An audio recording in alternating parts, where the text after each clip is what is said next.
Summer holidays வந்தாச்சு நம்ம GT Holidays வந்தாச்சு. GT Holidays, South India's #1 travel brand. Taste Daily. Taste the Daily. இனி வீட்லயே பானிபூரி செய்யலாம் எல்லாரும். ஆச்சி பானிபூரி கிட்.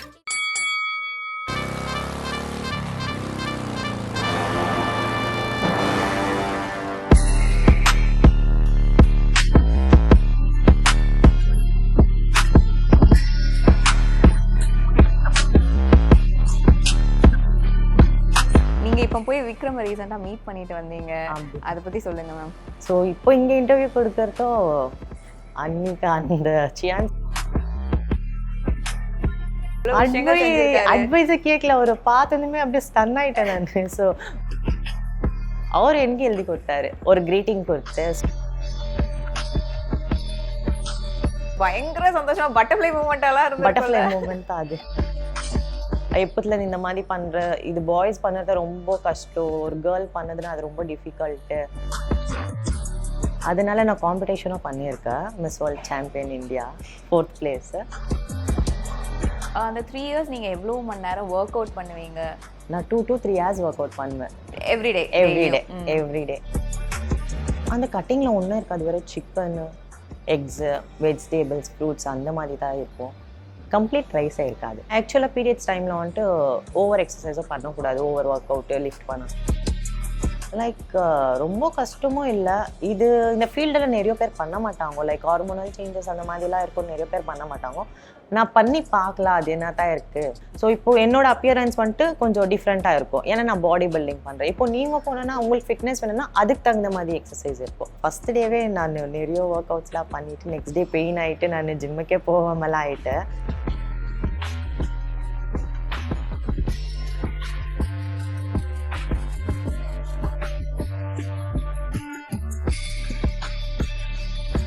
ஐபிசி மங்கை நேயர்களுக்கு வணக்கம். இன்னைக்கு நம்ம கூட வந்து இவங்களை நான் பாடி பில்டர்னு அட்ரஸ் பண்றதா இல்ல வந்து விக்ரம் கண்ணின்னு அட்ரஸ் பண்றதானே தெரியல. We have Swetha Mahendran with us. வணக்கம் மேம். வணக்கம். எப்படி இருக்கீங்க? நீங்க எப்படி இருக்கீங்க? நல்லா இருக்கேன் மேம். இன்னைக்கு உங்களை பார்த்ததுல ரொம்ப சந்தோஷம். தேங்க்யூ. எஸ், நான் சொன்ன மாதிரி தான். முதல்ல உங்களை வந்து பாடி பில்டர்னு சொல்றதா இல்ல விக்ரம் கண்ணின்னு சொல்றதான்னு தெரியல. ஃபர்ஸ்ட் நீங்க இப்போ போய் விக்ரம் ரீசெண்டா மீட் பண்ணிட்டு வந்தீங்க, அதை பத்தி சொல்லுங்க மேம். ஸோ நான் விக்ரம் சாரை மீட் பண்ணிட்டு வந்தேன், March 3rd மீட் பண்ணிட்டு வந்தேன். அதுக்கப்புறமா அந்த வீடியோ ரொம்ப வைரலாக போயிடுச்சு. அந்த வீடியோ வைரலாக போயிட்டு ஸோ நிறைய பேர் நான் சியான் சாரை இன்ஸ்பிரேஷனாக வச்சு தான் பாடி பில்டிங் பண்ணேன்னு சொல்லியிருந்தேன். அது மூலியமாக நிறைய இன்டர்வியூஸில் கேட்டுகிட்டே இருக்காங்க. நேற்றும் நான் ஆடியோ லான்ச் போயிருந்தேன். அங்கேயும் வந்துட்டு நிறைய பேர் வந்து என்ன ரெக்கக்னைஸ் பண்ணி என்கிட்ட பேசி நிறைய பேர் செல்ஃபீஸ்லாம் எடுத்துன்னு போனாங்க. ஸோ இப்போ இங்கே இன்டர்வியூ கொடுக்கறதோ அன்னைக்கு அந்த சியான் சார் கொடுத்த வாய்ப்புனால தான் இப்போ இங்கே இன்டர்வியூ கொடுக்குறேன். நேற்றுமே ஆடியோ லான்ச்சில் போய் விக்ரம் சார் மீட் பண்ணீங்களா? நேற்று சியான் சார் பேக்கில் தான் நான் உட்காந்துருந்தேன். அப்படியா?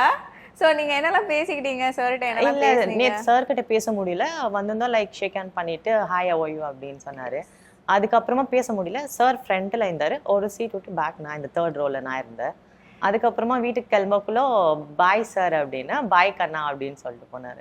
நமக்கு அதுவே வந்து ஒரு பயங்கர சந்தோஷமா பட்டர்ஃப்ளை மூமெண்ட் எல்லாம் இருந்து. பட்டர்ஃப்ளை மூமெண்ட் தான் அது. நீங்க சொன்னீங்க எல்லா இன்டர்வியூஸ்லுமே நீங்க சொல்லியிருக்கீங்க வந்து நான் சியான் சாரை வந்து தான் இன்ஸ்பிரேஷனா எடுத்து வச்சிருக்கேன், அதுல இருந்தா நான் பாடி பில்டிங் ஸ்டார்ட் பண்ணேன், அதுவும் பர்டிகுலரா அந்த ஐ மூவில இருந்து தான் நான் ஸ்டார்ட் பண்ணேன். நிறைய பேர் இருக்காங்க, நிறைய பேருக்கு நிறைய ஹீரோஸ் பிடிக்கும், ஆனா அவங்க வந்து ஒரு க்ரஷ் மெட்டீரியலாவோ இல்ல வந்து ஒரு சாமிங்கா அவங்க வந்துட்டு பார்த்துட்டு ரசிச்சுட்டு இருக்கிறவங்களா இருப்பாங்க. ஆனா நீங்க இன்ஸ்பிரேஷனா எடுத்து அந்த பாடி பில்டிங்குள்ள போறீங்கல்ல, அதை பத்தி சொல்லுங்க. ஸோ இப்போ நிறைய பேர் ஃபேன்ஸாக இருக்கலாம், பட் பாடி பில்டிங்ன்றது இப்போ நான் மட்டும் தான் ஒரு ஃபேன்களாக இருக்கிறேன்னு நினைக்கிறேன். ஸோ எனக்கு அது எப்படின்னா பண்ணணும், அவரை மேட்ச் பண்ணட்டோன்னு ஒரு ஆசை. அதனால நான் காம்படிஷனும் பண்ணியிருக்கேன், miss world champion India 4th place. So அது என்னோடய ஃபர்ஸ்ட் ஸ்டேஜ், இன்டர்நேஷ்னல் ஸ்டேஜ் அது. ஸோ அவர் இன்ஸ்பிரேஷனாக வச்சு பண்ணுந்து அது ஒரு மாதிரி யூனிக்காக இருக்குது. யாரோ இப்போ எல்லாருமே என்னன்றவங்கன்னா சியான் ஃபேன்கள் பாடி பில்டர் அப்படின்னு சொல்றதுல ஒரு இது லைக் டிஃப்ரெண்டா இருக்கட்டும், எல்லா கேர்ள்ஸ் மாதிரியும் இருக்க வேண்டாம், நான் ஒரு யூனிக்கான ஃபேன்களா இருக்கணும் அப்படின்னு சொல்லிட்டு பண்ணுங்க. ஸோ நீங்கள் இப்போ இதுக்கு முன்னாடி நீங்கள் வந்து விக்ரம் சாரை மீட் பண்ணியிருந்தீங்க, அந்த போஸ்ட்லாம் போட்டிருந்தீங்க. அந்த டைம்லாம் வந்து விக்ரம் சார் உங்களுக்கு வந்துட்டு அட்வைஸ்லாம் கொடுத்தாரா? இந்த மாதிரி என்ன ரொட்டீன் வச்சுக்கோங்க, இல்லை இதெல்லாம் பண்ணுங்க, அந்த மாதிரி எதனா ஒரு டிப்ஸ் எல்லாம் கொடுத்தாரா? டிப்ஸ் கொடுக்கல, லைக் போயிட்டு ரொம்ப ஹம்பிளாக பேசிட்டு உட்காருங்க வாங்குவோம் லைக் ஜூஸ் கொடுக்குறது என்ன சாப்பிட்றீங்கோ அந்த மாதிரிலாம் ரொம்ப நேரம் பேசிட்டு இருந்தார் சார். எப்போதுலேருந்து இந்த மாதிரி பண்ணுற இது பாய்ஸ் பண்ணுறது ரொம்ப கஷ்டம், ஒரு கேர்ள் பண்ணதுன்னா அது ரொம்ப டிஃபிகல்ட்டு அப்படிலாம் சொல்லிட்டு ரொம்ப அப்படிலாம் பேசிட்டு இருந்தார் சார். நான் ஃபர்ஸ்ட் அவர் பெங்களூர் வந்திருந்தாங்க தங்கலான் ப்ரொமோஷன், அங்கே தான் பார்த்துருந்து. ஸோ சார்கிட்ட மைக்கில் மட்டும் தான் பேச ஆச்சு. நீங்க வேற லவ் யூன்னு லவ் கத்துறீங்க. யூ அது என்னோட ஃபேஸும் இல்லை அதில். ஸோ லவ் யூ மட்டும் கத்துனேன், எப்படியாச்சும் மீட் பண்ணணுன்னு சாரை மீட் பண்ணிட்டேன். அப்புறமா நான் ஒரு ஹக் பண்ணிக்கிறேன்னு கேட்டுட்டு சார் ஹக்லாம் பண்ணிட்டு ஒரு கிரீட்டிங் கொடுத்து சூப்பர் ஐ சீட் லேட்டர் அப்படின்லாம் சொல்லிட்டு இருந்தாரு. அதுல என்ன எழுதி கொடுத்தீங்க? அதுல எழுதி கொடுக்கல, லைக் அது கார்டாவே வாங்கி தந்திருந்தேன் சாருக்கு. அவர் எனக்கு எழுதி கொடுத்தாரு, லைக் விஷ் பண்றேன்னு சொல்லிட்டு என் சக்சஸ்க்கான விஷயம்லாம் எழுதி கொடுத்துட்டு அவரது சிக்னேச்சர் போட்டு கொடுத்தாரு. என் பைசப்ல சிக்னேச்சர் போட்டாரு. நீங்க கூட வந்து அதுல டாட்டூ போடணும்னு சொல்லிருந்தீங்க. அது போடணும். அவர் அங்க எனக்கு சிக்னேச்சர் போட்டாரு என் பைசப்ஸ்ல. பட் அது போயிடுச்சு, செப்பரேட்டாவா போட்டு கொடுத்தாரு. நல்லாவே பேசிட்டே இருந்தாரு, லைக் ட்ரீமாவே இருந்தது அது. அவங்க எழுதி கொடுத்ததெல்லாம் ஃப்ரேம் போட்டு வீட்ல மாட்டிட்டீங்களா? ஃப்ரேம்லாம் போட்டு பத்திரமா வச்சிருக்கேன் அதெல்லாம் வீட்ல. ஒரு பேஜ் ஃபுல்லாவே எழுதி கொடுத்துருக்காரு. ஸோ நீங்கள் வந்து போய் பேசுகிறப்போ இப்போ ரீசெண்டாக பார்த்தப்போவுமே நீங்கள் பேசல, பட் ஸ்டில் நீங்கள் அப்போ பார்த்துருப்போ நீங்கள் ஒரு அட்வைஸ் கூட கேட்டுக்கலையா? ஏன்னா அவர் அவ்வளோ பாடி பில்டிங் அவ்வளோ விஷயங்கள் செஞ்சிருக்காரு. அட்வைஸை கேட்கல, அவர் பார்த்ததுமே அப்படியே ஸ்டன் ஆகிட்டேன் நான். ஸோ ரொம்ப பிளாங்க் ஆகிட்டு இருந்தேன், ஏன்னா பேசணுன்னே தெரியாமல் இருந்தது. சடனாக அவரை பார்க்கவும் எனக்கு நான் அவர்கிட்ட வரல, ட்ரீம் மாதிரி இருக்கு சார் இது அப்படின்னு சொன்னேன். ஸோ வேற எல்லாமே பேசிட்டு இருந்தாரு, லைக் உன் ப்ரொஃபைல்லாம் பார்த்தேன் நான், நல்லா இருந்துச்சு அந்த மாதிரிலாம் பேசினாரு. பட் ஃபிட்னஸ்க்கான டிப்ஸ் எதுவுமே பேசல. ஆனா நீங்க என்னைக்காச்சும் ஒரு நாள் அவங்க கிட்ட இந்த ஃபிட்னஸ் டிப்லாம் கேட்டுக்கலாம் அப்படிங்கிற ஒரு ஐடியா வந்திருக்கா? இருக்கு, பட் நெக்ஸ்ட் டைம் மீட் பண்ணா அப்படி கேட்கணும்னா நீங்க என்ன கேட்பீங்க அவங்க கிட்ட? ஃபிட்னஸ் நீங்க எப்படி சார் இப்படி ஃபிட்னஸ் மெயின்டைன் பண்றீங்கன்னு கேட்பேன். நீங்க ஒரு விஷயம் சொல்லியிருந்தீங்க போன இன்டர்வியூல, நான் வந்து ஆக்டிங் பண்ணணும், ஒரு மூவி பண்ணணும் அப்படின்னு சொல்லியிருந்தீங்க.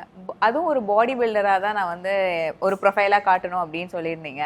அப்படி பண்ணா உங்களோட கோ ஆர்டிஸ்ட் யாரா இருப்பா? உங்க ஹீரோவா? விக்ரம் சாரா தான் இருக்கணும். இப்போ வந்து விக்ரம் சாரை நம்ம வில்லனா வச்சுட்டோம்னா பரவாயில்ல, வில்லனா எது இருந்தாலும் ஓகே ஓகே ஃபைன். விக்ரம் சாரோட ஒரு ஃப்ரேம் கிடைச்சா போதும். ஆக்சுவலா அதுவும் நம்ம சொன்னோம். சார் வந்துட்டு அப்ப சொல்லிட்டு இருந்தாரு, அப்ப நீ என் கூட வெறும் நின்னுட்டு போயிட்டா போதுமா அப்படின்லாம் கேட்டாரு. அவரே கேட்டாரா? நான் சொன்னேன் அதுவே போதும் சார், நான் 1 செகண்ட் ஸ்கிரீன்ல இப்படி போனாலே போதும் நானு அப்படின்னு. வாமா மின்னல் மாதிரி வாமா மின்னல் அந்த டைலாக் தான் நம்ம மம்மி சொன்னாங்க சாருக்கு. சார் ரொம்ப சிரிச்சுன்னு இருந்தாரு. அதுக்கப்புறம் சொன்னாரு, அப்ப நின்று போனா போதுமா, அதுவே போதும் சார் எனக்கு. சந்தோஷம். நீங்க வந்து இவ்வளோ விஷயங்கள் வந்து நிறைய விஷயங்கள் உங்களுக்கு ஹாப்பனிங்காக நடந்திருக்கு. அண்ட் நீங்கள் வந்து வேர்ல்ட் சாம்பியன்ஷிப் வேறு வின் பண்ணியிருக்கீங்க. அதுவும் ஃபர்ஸ்ட் அட்டெம்ப்ட்லேயே நீங்கள் வந்து வின் பண்ணியிருக்கீங்க. அதை பற்றி சொல்லுங்கள் மேம். ஸோ ஆக்சுவலாக அது அன்எக்ஸ்பெக்டட் மூமெண்ட்டு, ட்ரீம் கம் ட்ரூன்னு சொல்லலாம். யாருமே அவ்வளோ ஈஸியாக ப்ளீஸிங் ஆக மாட்டாங்க ஃபர்ஸ்ட் டைமு. ஆக்சுவலாக நான் பண்ணிருந்தோம் இன்டர்நேஷ்னல் ஸ்டேஜ். என் கூட காம்படிட் பண்ணுவல அதர் கண்ட்ரீஸ், அதர் ஸ்டேட்ஸ்ல தான் பண்ணாங்க, சவுத் ஆஃப்ரிக்கா அந்த மாதிரிலாம் தான் வந்து பண்ணாங்க. ஸோ அது மறக்க முடியாத ஒரு மூமெண்ட். ஃபர்ஸ்ட் டைம் பிளேஸ் ஆகிட்டு இருந்து 4th place டாப் 5ல வந்து லைக் ஒரு 10 மெம்பர்ஸ் கிட்ட விட்டுட்டு அதில் செலக்ட் பண்ணி டாப் 5ல வந்து 4th place செக்யூர் பண்ணேன். ஸோ அது ஹாப்பியான மூமெண்ட் அது. அண்ட் நீங்கள் இப்போ சொல்கிறப்ப தான் எனக்கு உண்மையாக ஞாபகம் வருது, நீங்கள் ஒரு காம்படிஷனை மிஸ் பண்ணிட்டு நீங்கள் வந்து போய் நான் சியான் சார் தான் பார்ப்பேன். ஆக்சுவலாக அது மார்ச் ஃபர்ஸ்ட் காம்படிஷன் இருந்தது. நான் வந்துட்டு மார்ச் 2 சென்னை வந்திருந்தேன். சியான் சார் மார்ச் 3 பார்க்கணுமா இருந்துச்சு. ஸோ காம்படிஷன் எப்போனா பண்ணலாம், இந்த மாதிரி சான்ஸ் கிடைக்காதுன்னு சொல்லிட்டு நான் சென்னை கிளம்பி வந்துட்டேன். அது சொன்னேன் நான் சாருக்கு. சொல்லும் போது அவர் ரொம்ப ஃபீல், இவ்வளோ ஒரு சில்லியா இருக்கிற நீ, காம்படிஷன் பண்ணியிருந்துக்கலாம், நீ என்னத்துக்கு விட்டு வந்து என்ன வந்து நெக்ஸ்ட் வீக் கூட பார்த்துருக்கலாம் இல்லை. அது ஒரு 2 டைம்ஸ்னாலும் அவர் சொன்னார். ஒரு மாதிரி அவர் ஃபீலிங்கோட சொன்னார், காம்படிஷனை விட்டு வந்திருக்கேன். நான் அப்போ சொன்னேன், பரவாயில்ல சார், நான் காம்படிஷன் வேறு எப்போ நான் பண்ணுறேன், நான் ஜூன்லலாம் பண்ணுவேன் அப்படின்னு சொல்லிடுறேன். நம்ம நிறைய பெண்கள் பார்த்துக்கோம், நிறைய விஷயங்கள் பண்ணுவாங்க. பாடி பில்டிங்கில் வந்து ரொம்ப கம்மியாக தான் இருக்காங்க. நிறைய பேர் அதை சூஸ் பண்ணுறதில்ல, ஏன்னா நம்ம பல்காகவும் அந்த மாதிரியான ஒரு மைண்ட் செட்லேயும் நிறைய பேர் இருக்காங்க. நம்ம ஒரு பாடி பில்டிங் பண்ணுறப்போ நிறைய விஷயங்கள் கோ த்ரூ பண்ணுவோம், ஃபிசிக்கலாகவும் சரி மென்டலாகவும் சரி. நம்ம பாடி பில்டிங்கில் வந்துட்டு இப்போ வந்து உங்களுக்கு ஒரு ஃபேஸ் இருக்கும், நீங்கள் ஒவ்வொரு விஷயமும் ஸ்ட்ரகிள் பண்ணி போகிறீங்க. இதெல்லாம் தாண்டி வர்றதுக்கு உங்களுக்கு எவ்வளோ அதுலேருந்து கஷ்டங்கள் முதல்ல சொல்லுங்கள். எனக்கு அது ஒன்றும் அவ்வளோ கஷ்டமாக தெரியல இது பண்ணுறது. லைக் ரொம்ப கஷ்டமும் இல்லை. இந்த ஃபீல்டில் நிறைய பேர் பண்ண மாட்டாங்க. லைக் ஹார்மோனல் சேஞ்சஸ் அந்த மாதிரிலாம் இருக்கும், நிறைய பேர் பண்ண மாட்டாங்க. நான் பண்ணி பார்க்கலாம் அது என்ன தான் இருக்குது, நம்ம ஆசையை பண்ணிடணும் அப்படின்னு சொல்லிட்டு நான் பண்ணேன். எனக்கு ஒன்றும் டிஃப்ரென்ஸ் கஷ்டமாலாம் இது எதுவுமே தெரியல. பட் நம்ம நார்மலாக என்ன எடுத்துக்கோங்களேன், நான் வந்துட்டு நம்ம வந்து ஒரு பீரியட் வருது, இல்லைன்னா எனக்கு ஒரு மூட் ஸ்விங் இருக்குது, எனக்கு அவ்வளோ விஷயங்கள் நம்ம வந்து ஃபிசிக்கலாக கோ த்ரூ பண்ணுறோம். அந்த டைமில் வந்து நம்ம வந்து நகர கூட மாட்டோம். நான்லாம் நகரவே மாட்டேன். இல்லைன்னா நமக்கு அந்த டைம் தான் ரொம்ப டயர்டாக ஃபீல் ஆகும், ரெஸ்ட் எடுக்கலாம் அப்படிங்கிற தாட் வரும். நம்ம ஒரு விஷயம் நம்ம பாடி பில்டிங் பண்ணுறோம், ஜிம் போகிறோம் அப்படிங்கிறப்போ அதையும் வந்து நம்ம மிக்ஸ் பண்ணுறதோ, இல்லை அந்த டைம் நம்மளால் முடியாட்டியுமே நம்ம ஒரு விஷயம் பண்ணுற மாதிரி இருக்கும்ல, அதை பற்றி.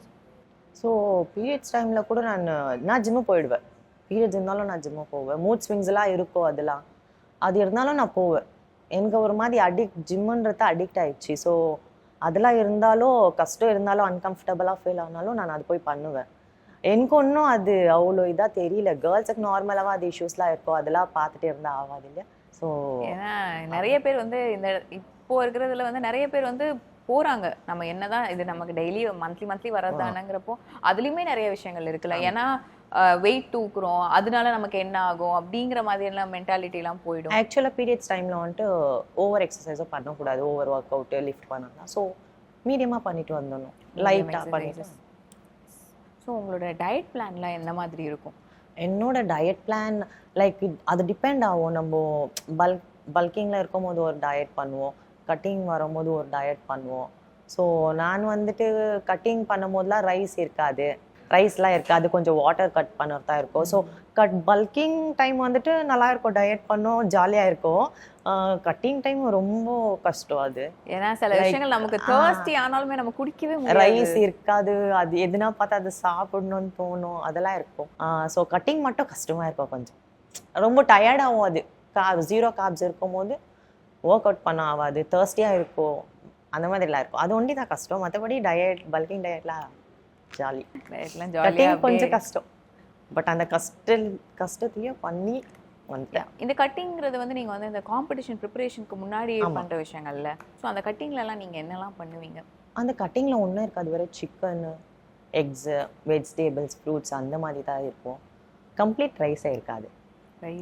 ரைஸ் இருக்காது. ஸோ காம்படிஷன் ரொம்ப கிட்ட வரும்போது கம்ப்ளீட் ரைஸ் இருக்காது.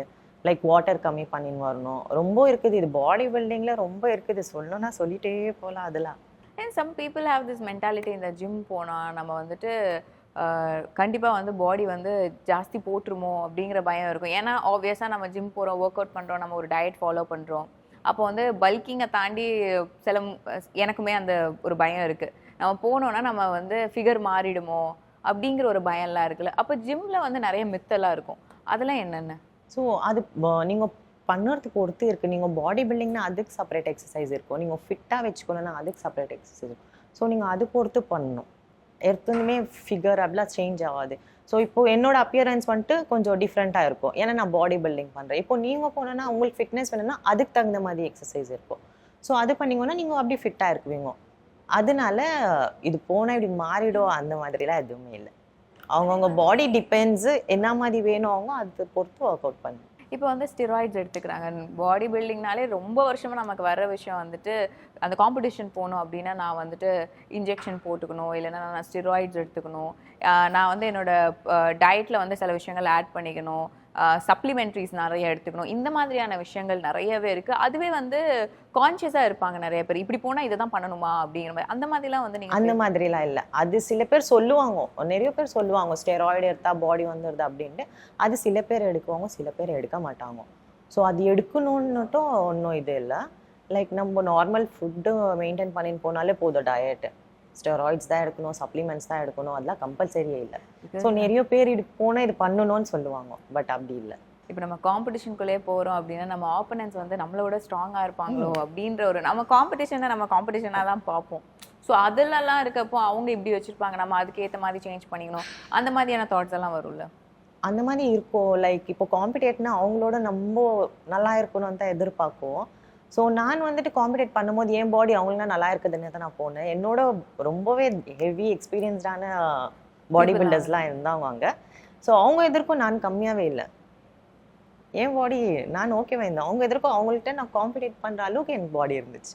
நம்ம வந்து எக்ஸசைஸ் பண்ணுறோம், டயட் பண்ணுறோம், எல்லாமே பண்ணுறோம். இப்போ நான் சொல்கிறேன், ஆனால் நீங்கள் வந்து இதை நார்மலாக நம்ம எக்ஸசைஸ் பண்ணுறப்போ வந்து ஒரு ஃபிட்னஸ்க்காக பண்ணுறது ஒரு பீரியட் ஆஃப் டைமில் நமக்கு அந்த ஒர்க் அவுட்கான ஒரு பலன் கிடச்சிட்டே இருக்கும். ஆனால் உங்களுக்கு வந்து it will take a long டைமில். ஸோ அது எவ்வளோ டியூரேஷன் ஆச்சு நீங்கள் வந்து உங்கள் பாடியை ப்ரிப்பேர் பண்ணிக்கிறதுக்கே? 3 years ஆகுது. 3 years-ஆ நீங்கள் வந்துட்டு இதுக்காக? ஆக்சுவலாக நான் ஸ்டார்டிங் பண்ணும்போது நான் பாடி பில்டிங் பண்ணோன்னுட்டே பண்ணதுனால எனக்கு 3 years ஆச்சு. அந்த 3 years நீங்கள் எவ்வளோ மணி நேரம் ஒர்க் அவுட் பண்ணுவீங்க? நான் 2 to 3 hours ஒர்க் அவுட் பண்ணுவேன். எவ்ரிடே. காம்படிஷன் டைமில் மட்டும் 2 times ஜிம் போவேன். மார்னிங் ஒரு டைம் போவேன், ஈவினிங் ஒரு டைம் போவேன். சரி, நம்ம ஸ்டார்டிங் பண்றப்போ நமக்கு வந்து பாடி பெயின்லாம் இருக்கும். இருந்தாலுமே ஆக்சிடென்டலாக சில விஷயங்கள் நடக்கிறது உண்டுல்ல. ஏன்னா நாங்களாம் ஜிம் வீடியோஸ்லாம் பார்க்குறோம் அப்படின்னா அங்கே வந்து நிறைய ஒர்க் அவுட்ஸ் இருக்கும். லெக் ஒர்க் அவுட் இருக்கும், கார்டியோ இருக்கும்னு நிறைய ஒர்க் அவுட்ஸ் இருக்கும்.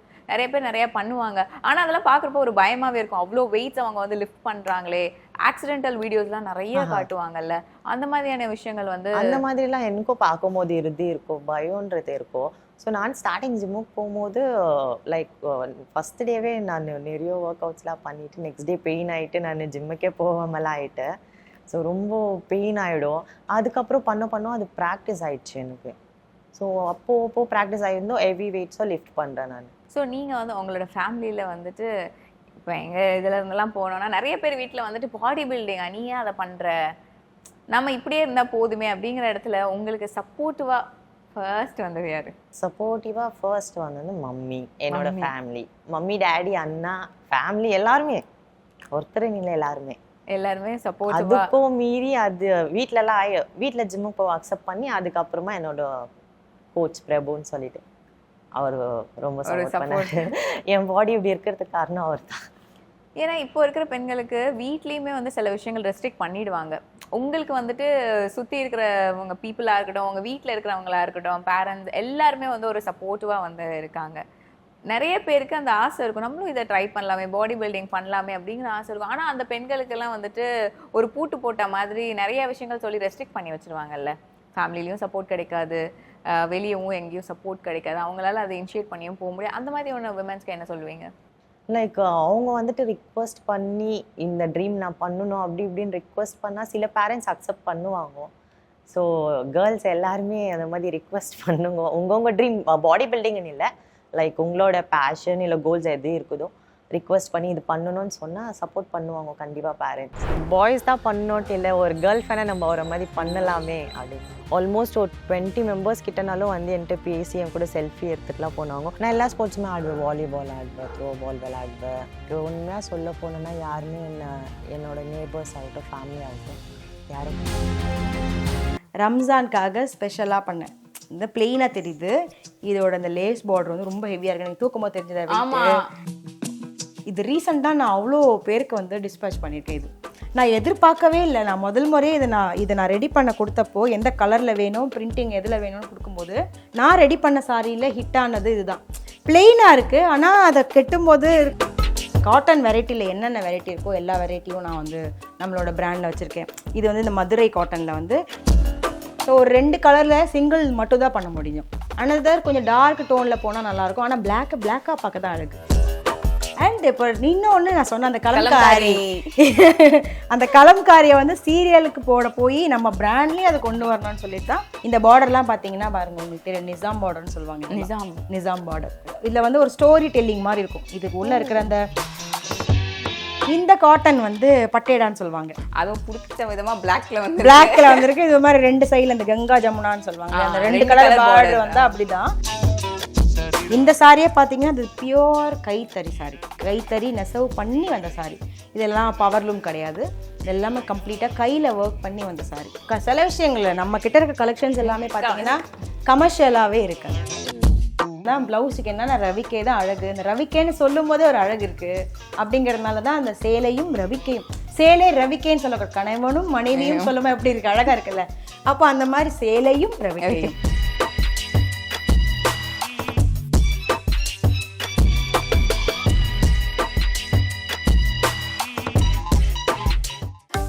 ஹாலிடேஸ் வந்தாச்சு, நம்ம ஜிடி ஹாலிடேஸும் வந்தாச்சு. GT holidays, south India's #1 travel brand. Taste the Daily. Taste the Daily. இனி வீட்லயே பானிபூரி செய்யலாம் எல்லாரும். ஆச்சி பானிபூரி கிட்